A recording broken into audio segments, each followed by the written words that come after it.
ನೀವು ಇವತ್ತು ಕಷ್ಟದಲ್ಲಿದ್ದರೆ ಬಹುಶಃ ದೇವರು ನಿಮ್ಮನ್ನು ಇನ್ನೂ ದೊಡ್ಡ ಮಟ್ಟಕ್ಕೆ ಏರಿಸಲು ತಯಾರಿ ಮಾಡುತ್ತಿದ್ದಾನೆ ಎಂದರ್ಥ. ಹಾಗಾಗಿ ನೋವಿನಿಂದ ಓಡಬೇಡಿ, ಸಮಸ್ಯೆಗಳಿಗೆ ಹೆದರಬೇಡಿ. ಕೃಷ್ಣ ಪರಮಾತ್ಮ ಹೇಳಿದಂತೆ ನಿಮ್ಮ ಕೆಲಸವನ್ನು ನೀವು ಮಾಡಿ, ನಿಮ್ಮ ಧರ್ಮವನ್ನು ನೀವು ಪಾಲಿಸಿ. ಫಲ ಸರಿಯಾದ ಸಮಯಕ್ಕೆ ನಿಮ್ಮನ್ನೇ ಹುಡುಕಿಕೊಂಡು ಬರುತ್ತದೆ. ಕತ್ತಲೆ ಎಷ್ಟೇ ದೊಡ್ಡದಾಗಿದ್ದರೂ ಒಂದು ಸಣ್ಣ ಬೆಳಕು ಅದನ್ನು ಸೋಲಿಸುತ್ತದೆ. ಆ ಬೆಳಕು ನಿಮ್ಮೊಳಗಡೆಯೇ ಇದೆ ಅನ್ನುವುದನ್ನು ಮರೆಯದಿರಿ.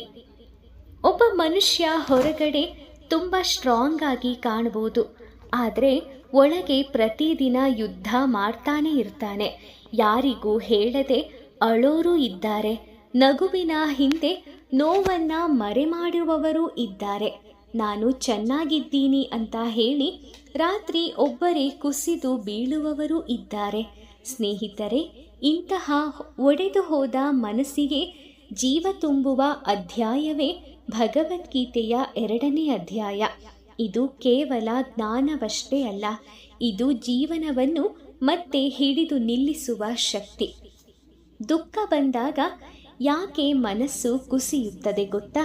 ಕುರುಕ್ಷೇತ್ರದಲ್ಲಿ ಅರ್ಜುನನಿಗೂ ಕೂಡ ಇದೇ ಸಮಸ್ಯೆ ಬಂದಿತ್ತಲ್ಲವೇ? ನಿಮಗೂ ಕೂಡ ಗೊತ್ತಿದೆ.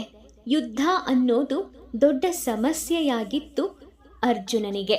ಅವನೊಳಗಡೆ ಬಹಳಷ್ಟು ಗೊಂದಲಗಳಿತ್ತು. ನಾನು ಸರಿಯೇ ಮಾಡ್ತಿದ್ದೀನಾ? ನನ್ನ ಜೀವನದ ಅರ್ಥ ಏನು? ನನ್ನವರು ನೋವಾಗುತ್ತೆ ಅಂತ ಗೊತ್ತಿದ್ರೂ ಯಾಕೆ ನನ್ನೆದುರೇ ಶತ್ರುಗಳಾಗಿ ನಿಂತಿದ್ದಾರೆ? ಇವರ ಮುಂದೆ ನಾನು ಗೆದ್ದರೂ ಏನು ಪ್ರಯೋಜನ? ಇಂತಹ ಪ್ರಶ್ನೆಗಳು ಅವನನ್ನು ಹೆಚ್ಚು ದುರ್ಬಲವನ್ನಾಗಿಸಿತು. ಇಂದು ಹಲವರ ಸಮಸ್ಯೆ ಇದು ಆಗಿದೆ. ಹೊರಗಿನಿಂದ ಸಮಸ್ಯೆಗಳನ್ನು ನೋಡುತ್ತಾರೆ, ಒಳಗಡೆ ಬಹಳಷ್ಟು ಯೋಚನೆಗಳು ಅವನ್ನ ಕಾಡುತ್ತಾ ಇರುತ್ತೆ. ಒಬ್ಬನು ಹಣ ಇಲ್ಲ ಅಂತ ಅಳ್ತಿದ್ರೆ ಇನ್ನೊಬ್ಬ ಎಲ್ಲವೂ ಇದ್ರೂ ಶಾಂತಿ ಇಲ್ಲ ಅಂತ ಅಳ್ತಾನೆ. ಯಾಕಂದ್ರೆ ಮನಸ್ಸು ಶಾಂತಿಯಾಗಿ ಇಲ್ಲ ಅಂದರೆ ಜೀವನ ಸುಂದರವಾಗಿ ಇರಲ್ಲ. ಕೃಷ್ಣ ಪರಮಾತ್ಮ ಹೇಳಿದ ದೊಡ್ಡ ಸತ್ಯ ಏನು ಗೊತ್ತಾ? ನೀನು ನಿನ್ನ ಯೋಚನೆಯನ್ನಲ್ಲ, ಕೃಷ್ಣ ಪರಮಾತ್ಮನಿಗೆ ನಿಮ್ಮ ಜೀವನವನ್ನೇ ಅರ್ಪಿಸಬೇಕು. ಕೃಷ್ಣ ಪರಮಾತ್ಮ ಅರ್ಜುನನಿಗೆ ಹೀಗೆ ಹೇಳುತ್ತಾನೆ, ಮನಸ್ಸು ಈಗ ದುಃಖದಲ್ಲಿ ಇದೆ ಅಂದರೆ ಅದೇ ನಿನ್ನ ನಿಜವಾದ ಸ್ವರೂಪ ಅಂತ ಅಲ್ಲ. ತುಂಬಾ ಪವರ್ಫುಲ್ ಆದಂತಹ ಮಾತು ಇದಾಗಿದೆ ಸ್ನೇಹಿತರೆ. ಕೆಲವೊಮ್ಮೆ ನಮ್ಮ ಮನಸ್ಸೇ ನಮ್ಮನ್ನು ಮೋಸ ಮಾಡುತ್ತೆ. ನೀನು ಯೂಸ್ಲೆಸ್, ನಿನ್ನಿಂದ ಏನೂ ಆಗಲ್ಲ, ನಿನ್ನ ಜೀವನದಲ್ಲಿ ಸಂತೋಷ ಇಲ್ಲ ಅಂತ ಒಳಗಿನಿಂದಾನೇ ಒಂದು ಧ್ವನಿ ಬರೋದು ಸಹಜ. ಆದರೆ ಆ ಧ್ವನಿಗೆ ನಿಮ್ಮ ಕಿವಿ ಕೊಡಬಾರದು ಅಂತ ಕೃಷ್ಣ ಪರಮಾತ್ಮ ಹೇಳುತ್ತಾನೆ. ಆ ಧ್ವನಿಯನ್ನು ನಂಬಬೇಡಿ. ನಿಮ್ಮೊಳಗೆ ಅದಕ್ಕಿಂತಲೂ ದೊಡ್ಡ ಶಕ್ತಿ ಇದೆ. ಸ್ಥಿತಪ್ರಜ್ಞ ಯಾರು ಅನ್ನೋದನ್ನು ನೀವು ಅರಿಯದೇ ಹೋದರೆ ಜೀವನ ನಿಂತ ನೀರಾಗಬಹುದು. 2ನೇ ಅಧ್ಯಾಯದಲ್ಲಿ ಕೃಷ್ಣನು ಒಂದು ಅದ್ಭುತವಾದ ವ್ಯಕ್ತಿಯ ಬಗ್ಗೆ ನಮಗೆ ಪರಿಚಯಿಸುತ್ತಾನೆ. ಅದೇ ಸ್ಥಿತಪ್ರಜ್ಞ. ಅಂದರೆ ಪರಿಸ್ಥಿತಿ ಹೇಗಿದ್ದರೂ ಮನಸ್ಸನ್ನು ಶಾಂತಿಯಾಗಿರಿಸಿಕೊಳ್ಳುವ ವ್ಯಕ್ತಿ. ಜೀವನದಲ್ಲಿ ಸಮಸ್ಯೆ ಬಂದರೆ ಎಲ್ಲರೂ ಕುಗ್ಗಿ ಹೋಗುತ್ತಾರೆ, ಆದರೆ ಸ್ಥಿತಪ್ರಜ್ಞೆ ಯಾರಿಗಿರುತ್ತದೋ ಅವರು ಕುಗ್ಗುವುದಿಲ್ಲ. ಇದಕ್ಕೆ ಉದಾಹರಣೆ, ಗಾಳಿ ಜೋರಾಗಿ ಬೀಸಿದರೂ ಬೇರು ಬಿಟ್ಟ ಮರ ಹೇಗೆ ನಿಂತಿರುತ್ತದೆಯೋ ಹಾಗೆ ಬದುಕುವವನು. ಜನರು ಹೊಗಳಿದರೂ ಬದಲಾಗುವುದಿಲ್ಲ, ನಿಂದಿಸಿದರೂ ಕುಸಿಯುವುದಿಲ್ಲ. ಇಂದು ಸೋಷಿಯಲ್ ಮೀಡಿಯಾ ಯುಗದಲ್ಲಿ ಒಂದೊಂದು ಕಮೆಂಟ್ಗೆ ಹಲವರು ಬೇಜಾರು ಮಾಡ್ಕೋತಾರೆ. ಅದನ್ನು ನಾವು ನೋಡಿರ್ತೀವಿ. ಇದನ್ನು ನಾವು ಈಗ ನಮ್ಮ ಜೀವನಕ್ಕೆ ಅಳವಡಿಸ್ಕೊಳ್ಳೋದಾದರೆ ಕೃಷ್ಣ ಪರಮಾತ್ಮ ಇದಕ್ಕೆ ಭಗವದ್ಗೀತೆಯಲ್ಲೇ ಉತ್ತರನ ಕೊಟ್ಟಿದ್ದಾನೆ. ನಿನ್ನ ಮೌಲ್ಯವನ್ನು ಜನರ ಮಾತಿಂದ ಅಳಿಬೇಡ ಅಂತ. ಅಂದರೆ ಆಸೆ ದುಃಖದ ಆರಂಭ ಆಗಿರುತ್ತೆ. ಕೃಷ್ಣ ಪರಮಾತ್ಮ ಇದಕ್ಕೊಂದು ಚೈನ್ ಎಕ್ಸ್ಪ್ಲೈನ್ ಅನ್ನು ಕೊಟ್ಟಿದ್ದಾನೆ. ಮೊದಲು ಆಸೆ ಬರುತ್ತೆ, ಆಸೆ ಹೆಚ್ಚಾದರೆ ಅಟ್ಯಾಚ್ಮೆಂಟ್ ಬರುತ್ತೆ, ಅಟ್ಯಾಚ್ಮೆಂಟಿಂದ ಫಿಯರ್ ಬರುತ್ತೆ, ಫಿಯರಿಂದ ಆ್ಯಂಗರ್ ಬರುತ್ತೆ, ಆ್ಯಂಗರಿಂದ ಡಿಸ್ಟ್ರಕ್ಷನ್ ಶುರುವಾಗತ್ತೆ. ಸ್ನೇಹಿತರೆ, ಈ ಮಾತು ಎಷ್ಟು ನಿಜ ಅಲ್ವಾ? ನಮ್ಮಲ್ಲಿ ಆಸೆ ಉಂಟಾದಾಗ ಆಸೆಗಳ ಮೇಲೆ ನಮಗೆ ಸಂಬಂಧ ಬೆಳೀತಾ ಹೋಗುತ್ತೆ. ಪ್ರೀತಿ, ವಾತ್ಸಲ್ಯ, ವ್ಯಾಮೋಹ ಉಂಟಾಗತ್ತೆ. ಆ ಪ್ರೀತಿ ಎಲ್ಲಿ ನನ್ನಿಂದ ದೂರ ಆಗುತ್ತೋ ಅಂತ ಭಯ ಶುರುವಾಗತ್ತೆ. ಭಯ ಶುರುವಾದಾಗ ಅವರು ದೂರ ಆಗ್ಬಿಡ್ತಾರೇನೋ ಅನ್ನುವಂತಹ ಕೋಪ ಬರುತ್ತೆ. ಕೋಪದಿಂದ ನಮ್ಮ ಮನಸ್ಸು ಹಾಳಾಗತ್ತೆ. ಹೀಗೆ ಈ ಚೈನ್ ಲಿಂಕ್ ಅನ್ನೋದು ಒಂದರಿಂದ ಶುರುವಾಗುವಂತಹ ಒಂದು ಸತ್ಯ ಆಗಿದೆ. ಆದರೆ ನಾವು ಯಾರನ್ನು ಅತಿಯಾಗಿ ಹಿಡಿದುಕೊಳ್ಳದೆ ಹೋದಾಗ ಅವರನ್ನು ಕಳೆದುಕೊಳ್ಳುವ ಭಯನೇ ಇರೋದಿಲ್ಲ. ಆದರೆ ಅತಿಯಾಗಿ ನಂಬಿದಾಗ ನಮ್ಮಲ್ಲಿ ಅವರು ನನ್ನಿಂದ ದೂರ ಆಗ್ತಾರೇನೋ ಅನ್ನೋ ಭಯ ಶುರುವಾಗತ್ತೆ. ಅದೇ ಭಯ ನಮ್ಮ ಮನಸ್ಸಿನ ಶಾಂತಿಯನ್ನು ಕಸಿದು ಬಿಡತ್ತೆ.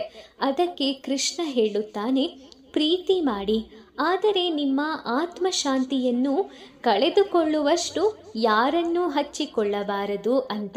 ಮನಸ್ಸು ಎಲ್ಲಿ ಓಡುತ್ತದೋ ಜೀವನವೂ ಅಲ್ಲೇ ಹೋಗುತ್ತದೆ. ನಮ್ಮ ಜೀವನವನ್ನು ನಮ್ಮ ಥಾಟ್ಸ್ ಕಂಟ್ರೋಲ್ ಮಾಡುತ್ತೆ. ಪ್ರತಿದಿನ ನೆಗೆಟಿವ್ ಯೋಚನೆ ಮಾಡಿದ್ರೆ ಜೀವನ ಕತ್ತಲಾಗತ್ತೆ.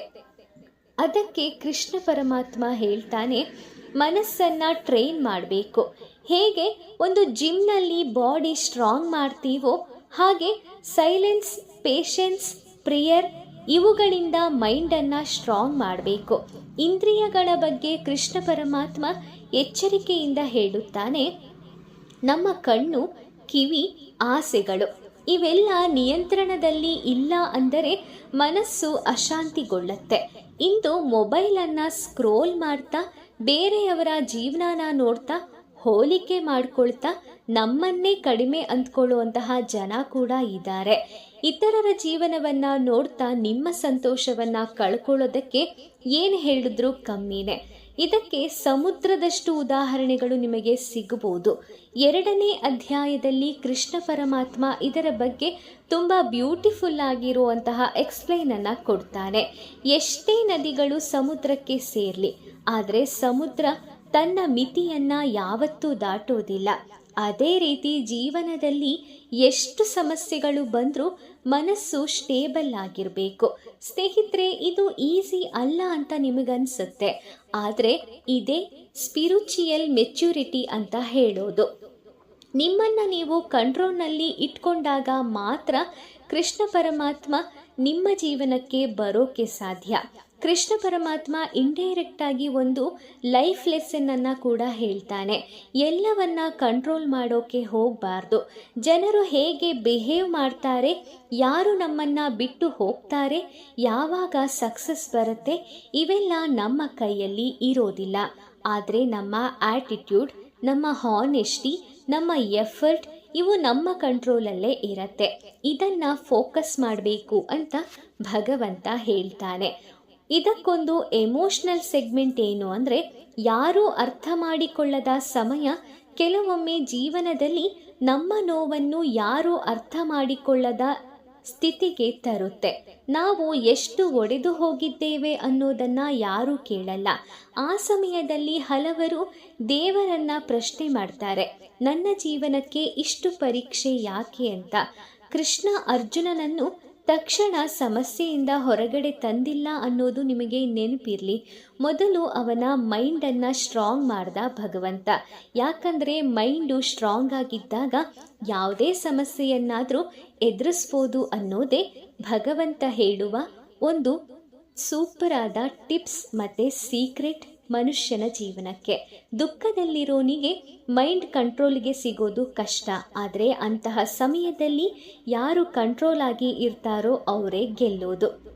ವೀಕ್ಷಕರೇ, ಈ ಅದ್ಭುತ ಸಂದೇಶ ನಿಮಗೆ ಇಷ್ಟ ಆಗಿದೆ ಅಂತ ಅನ್ಕೋತೀನಿ. ಇಷ್ಟ ಆದರೆ ವಿಡಿಯೋನ ಲೈಕ್ ಮಾಡಿ, ಶೇರ್ ಮಾಡಿ, ಹಾಗೆ ನಿಮ್ಮ ಅನಿಸಿಕೆನ ಕಮೆಂಟ್ ಮಾಡಿ. ಇದೇ ರೀತಿಯ ಇನ್ಫಾರ್ಮೇಷನ್ಗೆ ನಮ್ಮ ಚಾನಲ್ಗೆ ಸಬ್ಸ್ಕ್ರೈಬ್ ಆಗಿ. ಮುಂದಿನ ವಿಡಿಯೋದಲ್ಲಿ ಮತ್ತೆ ಭೇಟಿ ಮಾಡ್ತೀನಿ.